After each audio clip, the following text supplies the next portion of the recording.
নমস্কাৰ এটা টেলিভিশ্যনৰ টক শ্ব'ৰ পৰা এইমাত্ৰ ওলালোঁ টক শ্ব'টোত থাকোঁতেই গম পালোঁ যে সিদ্ধাৰ্থ শৰ্মাই এখন মুকলি চিঠি লিখিছে কিন্তু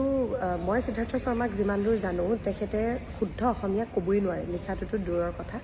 গতিকে যিজন মানুহে শুদ্ধ অসমীয়া ক'বও নোৱাৰে সেইজন মানুহে ইমান ধুনীয়া অসমীয়াত এখন চিঠি লিখিব পাৰেনে ইমান দীঘলকৈ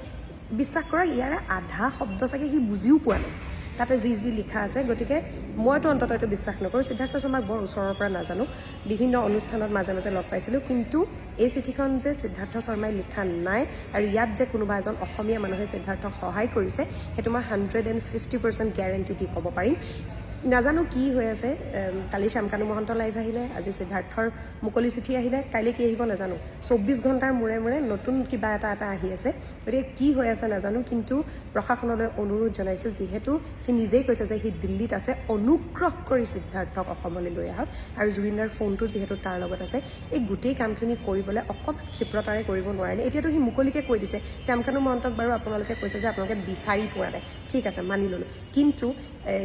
ইটো কৈছে যে ই দিল্লীত আছে তেনেহ'লে ইয়াক কিয় উঠাই আনিব পৰা নাই অনুৰোধ জনাইছোঁ ইয়াক উঠাই আনক please we need justice for Zubeen da